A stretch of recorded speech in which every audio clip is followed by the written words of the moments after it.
Hello and welcome. In a world full of commentators and thinkers, few people are as respected as our guest today. Though he dismisses being voted the world's #1 intellectual and plays down having his book endorsed at the UN General Assembly by Venezuela's President Hugo Chavez to great applause, Noam Chomsky continues to be a highly quoted intellectual force. The professor of linguistics at Boston's prestigious Massachusetts Institute of Technology, MIT, now approaching 80, first made a name for himself with his remarkable work on the theory of grammar in the 1950s, but later became known for his political activism, particularly his persistently anti-war stance. And don't forget, we take your calls on this show. The numbers are at the bottom of your screen. The New York Times described him as arguably the most important intellectual alive, and we're pleased to have him with us. Honored to have you with us, Professor Chomsky. Very glad to be with you. Well, sir, I know you have no problem in telling it as it is and being very direct. So let me first get your impression on the expression war on terror. Well, first of all, it's worth remembering that the war on terror, so-called, was redeclared in 2001, not declared. It was declared 20 years earlier when President Reagan came into office and announcing, he and his associates, that a prime focus of U.S. foreign policy would be state-directed international terrorism, international terrorism generally, which they described as the plague of the modern age, return to barbarism in our times, and so on. And in reaction to it, they launched what turned out to be a horrendous terrorist war, which destroyed much of Central America and spread to much of the rest of the world. So the war was redeclared on 2001, and it's not a war on terror. In fact, it's been plain from the actions that were taken that the goal of reducing terror is not a high priority. In fact, some of the most significant actions have, as anticipated, increased the threat of terror, quite substantially, in fact. So let me ask take a look at the. Sorry, go ahead. Sorry. Go ahead, sir. Well, if you look at the leading international affairs journal in the United States, Foreign Affairs, the main journal, one of the lead stories in the current issue is about how much the invasion of Iraq strengthened Al-Qaeda. A study that just came out by two leading terrorism experts using mostly government data concluded that what they call the Iraq effect, the effect of Iraq on terror, has been to increase terror 7-fold. That's quite an increase, and there are other examples. So what would you have said would be a more appropriate response to the attacks of September the 11th? You wrote about 9/11, your book 9/11 is called 9/11. I wonder what you think would have been the best and most appropriate response for the US following those attacks then? Well, those are criminal actions. Serious criminal actions, and when criminal actions take place, what you do is investigate to find out who is responsible. When you have good evidence as to who is responsible, you apprehend them. If it's an international matter, as this was, international security forces, probably police would be best, could be used to apprehend them, bring them to justice, and try them. That's one aspect. Another, if you're serious about it, is to try to ask what the goal and purpose of the terror was and where it's coming from. And what you regularly discover, it's been discussed over and over again by specialists on terror, what you find is that the terrorists see themselves as kind of a vanguard who are trying to mobilize others on the basis of real grievances. They're trying to show that the grievances are felt and they're real, and they want to try to get people to join their cause by dramatic acts like terror. Well, if you want to stop terror, what you do is pay attention to the grievances and see if they're legitimate. If they're legitimate, then deal with them. That will reduce the likelihood of that the terrorists can in fact mobilize the forces, the groups that they're aiming at. In the case of September 11th, I think there's by now pretty good evidence that that could have been done. Right. The major studies of the jihadi movements, like Fawaz Gerges's excellent books, have shown that, and others too, have shown that the 9/11 style terror, Al-Qaeda terror, was quite unpopular. In fact, elicited bitter critique right inside the jihadi movement. Okay, that gave an opportunity to use both the means of criminal investigation, yes, and apprehension, but also to address the grievances, exploit the differences that developed, and separate the terrorist groups from the reservoir of support they're hoping to mobilize. Well, Professor, one thing, you live in the United States, you call it your home, and yet you also call it a failed state. You believe it's a failed state, and I wonder why. Well, actually, that's not quite true. I said that it's beginning to take on some of the characteristics of failed states. And it is. I've gone through the reasons. I could repeat them. And that's all the more reason for me to be concerned about it, the fact that I live here and it's my country. Sure, you're particularly interested in the places you care about and can't care about anything more than your own country.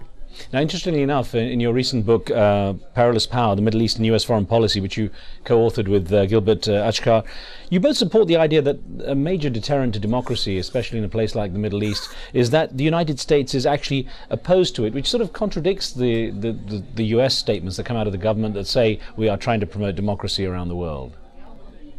Well, first of all, you should time those statements about promoting democracy carefully. Of course, there's always talk about promoting democracy. That's everybody always talks about that, but it's boilerplate. Didn't mean anything. When the invasion of Iraq was being planned and sort of sold to the country and to Congress, it was on the basis of what President Bush repeatedly called a single question: will Saddam Hussein terminate his programs of developing weapons of mass destruction? That was the question. That was the basis on which Congress approved the use of force. That was actually even the official internal motivation. Weapons of mass destruction, Saddam's ties to terror. Well, a couple of months after the invasion, the single question was answered definitively the wrong way. We know the answer. After that, months after that, the president announced what he called his freedom agenda. This is November 2003, to great fanfare. The freedom agenda is the real goals were to bring democracy to Iraq, to the Middle East, to the world. Nobody can take this seriously, of course, and interestingly, in Iraq they didn't take it seriously. Shortly after the president's November declarations, big headlines, a lot of excitement, a Gallup poll was released that had been taken in Baghdad. 1% of the population felt the United States invaded to bring democracy. 5% felt that the United States invaded to help Iraqis. Most of the rest concluded the obvious, which we all know, but we're not allowed to say. Professor? Furthermore, Sorry. Yeah, a quick question, sir, based on what you just said there. I want to get to you. It's an email that came in from Mauritania. I just pick up on what you was talking about there. Safia Amar asks, don't you think that the US policy in Iraq and Afghanistan is only triggering more hatred in the Arab and Islamic world? What would you suggest to limit those effects? It's not just I think. It is definite. Steady studies are coming out. Another one just came out a few days ago from major polling institutions, which are showing exactly what the questioner points out. Yes, fear and hatred of the United States is growing. In fact, not just in the Islamic world, even in Europe, which is the region most sympathetic to the United States. The effect of George Bush's policies, particularly the invasion of Iraq, has been to raise the United States to the most feared country in the world. What should be done to alleviate this? First of all, to terminate the actions that are causing it, and then to deal with the real issues. Like, it would be a great thing if the United States were to support democracy, but it doesn't. And we know that. It didn't do it before 9/11, it doesn't do it now. If you want to, maybe the most dramatic example is Palestine. There were elections in Palestine in January 2006. Free elections, carefully monitored, everybody agreed they were free. The population voted the wrong way, not the way the U.S. wanted. How did the U.S. react? Right. The U.S., with Europe trailing behind, immediately move to punish the population severely for voting the wrong way. Well, sir, how can you look at that and say they're trying to promote democracy? We got a call in just now from Anwar in London. He's on the line if he might ask his question of you. Anwar, go ahead. Oh, hi, assalamu alaikum. Good evening. I just like to ask, why is it that Democrats now they have passed a bill and Bush and his hawks and his colleagues are stuck to the same old policy that war must continue, the killing must continue. I think it is time enough British, American, and the civilians, which are in thousands of Iraqis, have been killed. I think the American people should come out and speak, and we must bring it to an end now, I think. Okay, Anwar, let's get Professor Chomsky to answer this. Perhaps I can ask it in this way, sir. What is it that stops the American people having some kind of voice in this? If Anwar is correct that people are against the killing that's going on, why is it that the views of people are not being translated into action in terms of policies? Well, now we're back to the matter of failed states, not just on this issue, but on a whole range of crucial issues. Public opinion is pretty strongly opposed to government policy. In fact, on many issues, important ones, both political parties are well to the right of the general population. That's true on domestic issues too. It's been pretty well documented. I've written a lot about it, so have others. That's a failure of the functioning of the American democratic system. It's a very free country, freest country in the world, has formal democratic institutions, but for a variety of reasons, they are not functioning in ways which make them responsive to the public. And the public knows it. That's one of the reasons there's so much disillusionment with the political system. Now, why doesn't the public do something about it? Well, that's a function of atomization of people, of difficult economic circumstances, not difficult by world standards, but difficult by the standards that they rightly expect and see, and a lack of breakdown of the major organizations. Unions, for example, used to be a major force for democratization, but they've been harshly repressed. They by now barely exist. Illegal labor practices are used to destroy them, and so on. And the result is a society which is opposed to policy on major issues like this one, but right. hasn't found the organizational forms, hasn't developed the organizational forms to press for a real voice in foreign policy, or domestic policy for that matter. Right, Professor, you'd mentioned the Israeli-Palestinian situation a moment ago before Anwar's question, and I want to get an email to you that came from Andrew Leidner in the United States, who says, "You are Jewish. If Israel is destroyed, what part will you have played in it, and will you give yourself a pat on the back when it is?" Well, I've felt for many years, and have written incidentally, that the people who call themselves supporters of Israel are in reality supporters of Israel's moral degeneration and probably ultimate destruction. Israel can have security.